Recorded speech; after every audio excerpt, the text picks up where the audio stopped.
کی بھی نظافت ہے وضو۔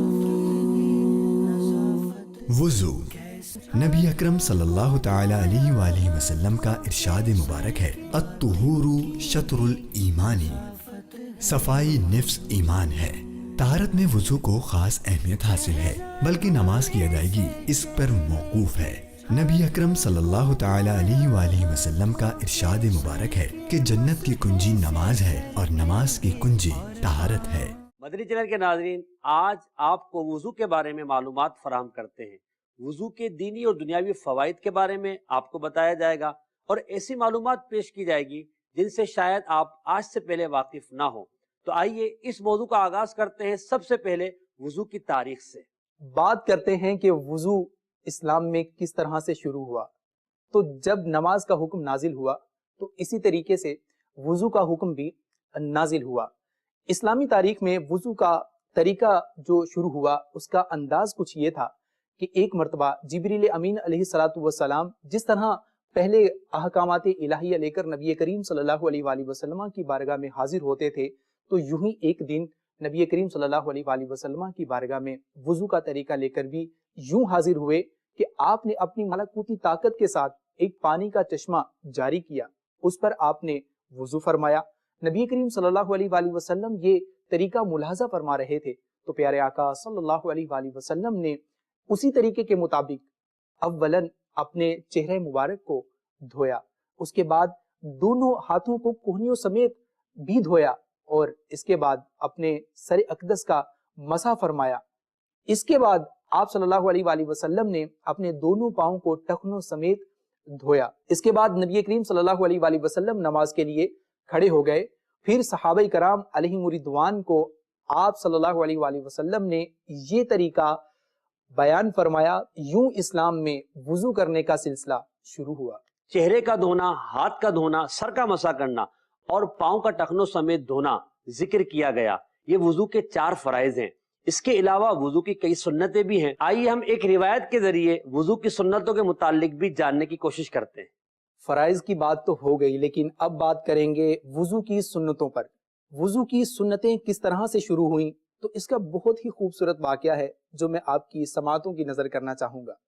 ایک مرتبہ حضرت سیدنا عثمان غنی رضی اللہ تعالی عنہ نے اپنے رفقا میں سے کسی سے پانی کا برتن منگوایا، کچھ پانی لیا اور اپنے ہاتھوں کو دھویا۔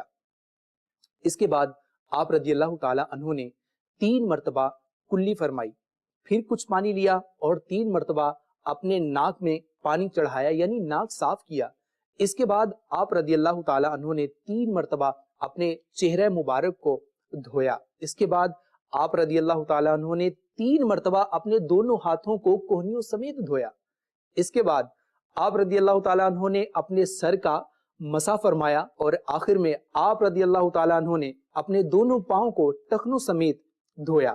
تو آپ رضی اللہ تعالیٰ عنہ نے جب یہ مکمل طریقے سے وضو کیا تو آپ نے فرمایا کہ میں نے نبی کریم صلی اللہ علیہ وآلہ وسلم کو اس طریقے سے وضو کرتے ہوئے دیکھا تھا۔ مدنی چینل کے ناظرین، آئیے وضو کی ایک فضیلت کے متعلق روایت سنتے ہیں جس سے وضو کرنے کی اہمیت کے بارے میں ہمیں پتہ چلے گا۔ حضور اکرم صلی اللہ تعالی علیہ وآلہ وسلم نے ارشاد فرمایا، جس نے اچھی طرح وضو کیا اس کے گناہ اس کے جسم سے نکل جاتے ہیں، یہاں تک کہ اس کے ناخنوں کے نیچے سے بھی گناہ نکل جاتے ہیں، اور قیامت کے دن وضو کی یہ برکت ظاہر ہوگی کہ حدیث پاک کے مطابق تمام امتوں میں صرف حضور اکرم صلی اللہ تعالی علیہ وآلہ وسلم کی امت کے لوگوں کی پیشانیاں اور قدم وضو کے باعث چمکتے ہوں گے۔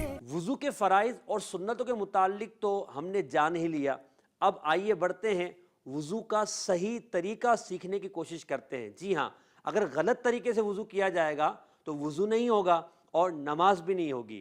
تو وضو کا صحیح طریقہ کیا ہے، دیکھیے۔ میں آپ کی خدمت میں وضو کا عملی طریقہ پیش کرتا ہوں، غور سے دیکھتے جائیے۔ پہلے نیت کر لیجئے، دل میں نیت حاضر ہونا کافی ہے۔ بسم اللہ کہہ لیجئے، بہتر یہ ہے کہ بسم اللہ والحمدللہ کہیے کہ حدیث پاک میں ہے کہ جو وضو سے قبل بسم اللہ والحمدللہ کہہ لیتا ہے، جب تک وضو باقی رہتا ہے فرشتے اس کے لیے نیکیاں لکھتے رہتے ہیں۔ اب میں ہاتھ دھو رہا ہوں، 3 مرتبہ ہاتھ دھونا سنت ہے، اور ہاتھ دھونے کے بعد اب یہ خلال کرنا بھی سنت ہے انگلیوں کا ہاتھ کی۔ دیکھیں اتنا پانی کافی ہے، تھوڑا سا ہاتھ دھو لیا، اب منہ دھونا ہے۔ محبت میں اپنی گمایا الہی، نہ پاؤں میں اپنا پتا یا الہی۔ یہ خلال بھی سنت ہے، داڑھی رکھنے والوں کو یہ سنت میں نصیب ہو جاتی ہے۔ ہاتھ دھونے کا طریقہ یہ ہے، انگلیوں سے شروع کریں اور کونی سمیت، اور افضل ہے کہ آدھے بازو تک دھوئیں۔ کونی سمیت تو فرض ہے اور آدھے بازو تک مستحب۔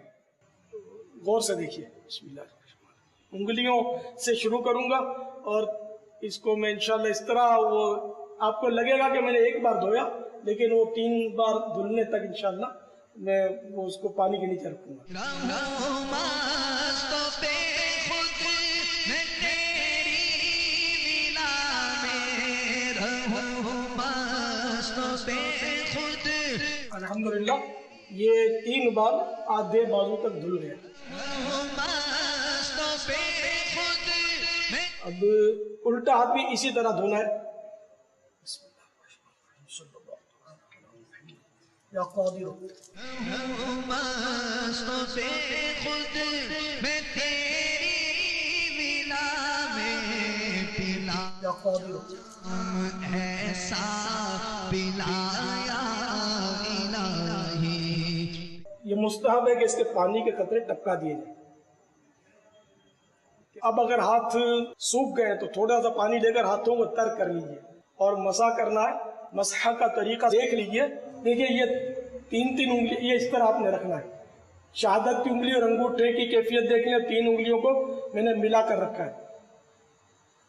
اب ان 3 انگلیوں کو جہاں سے بال جمنے شروع ہوئے پیشانی کے پاس سے آپ اس طرح رکھیں کہ ہتھیلی کے حصے تک یہ سر سے لگ جائے، اس طرح۔ اور یہ بیچ کی انگلی جو ہے یہ دیکھو ملی ہوئی ہے، یہ الگ نہیں ہونی چاہیے سارے سفر میں آپ کے مسح کے۔ اب یہ میں نے بسم اللہ یا قادر، یہ آخر تک انگلیاں ملی ہوئی رکھنی ہے جتنی مل سکتی ہیں، کم از کم ایک انگلی تو ملی ہوئی رہے۔ اب یہ پہنچ گئی آخری بالوں کے حصے تک۔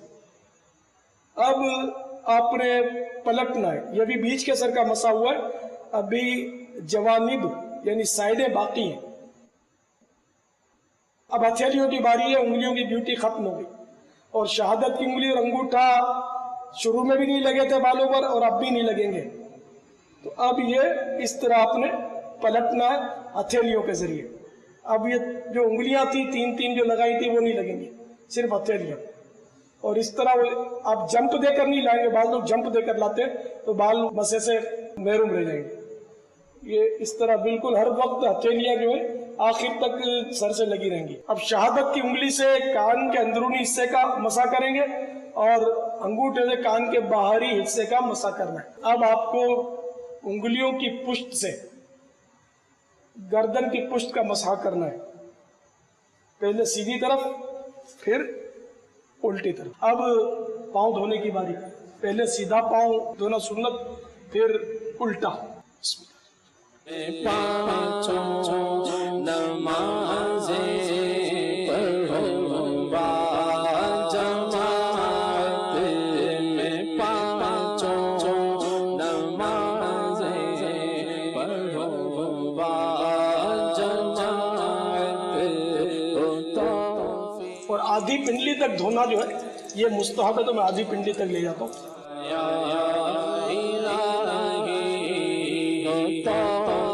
الحمدللہ یہ 3 بار ہو گیا۔ اور خلال کرنا سنت ہے، الٹے ہاتھ کی چھوٹی انگلی سے سیدھے پاؤں کی چھوٹی انگلی سے خلال شروع کرنا ہے۔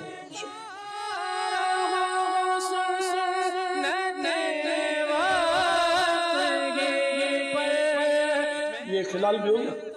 اب اسی طرح الٹا پاؤں دھونا ہے، لیکن خلال میں انگوٹھے سے شروع کریں گے انشاءاللہ پاؤں دھونے کے بعد، مگر نل بند ہونا چاہیے خلال کرتے ہوئے.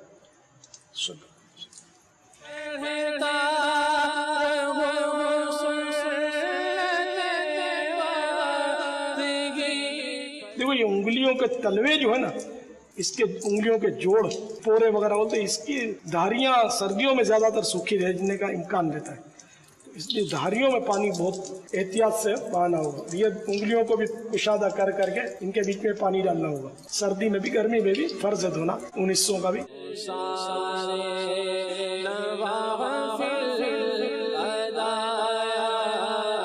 یہ بھی آدھی کنڈی تک دھل گیا. 3 بار الحمدللہ. اب اس کا بھی خلال یہاں اب الٹے پاؤں کے انگوٹھے سے شروع کریں گے، الٹے ہاتھ کی چھوٹی انگلی.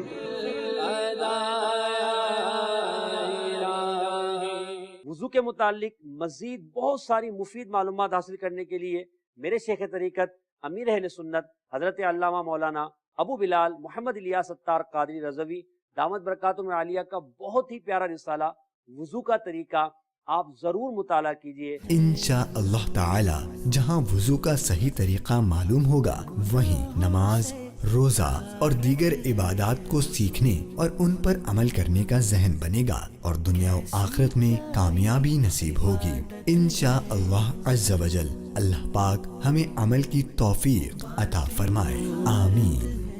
گناہوں سے طہارت ہے وضو، کیسی پیاری عبادت ہے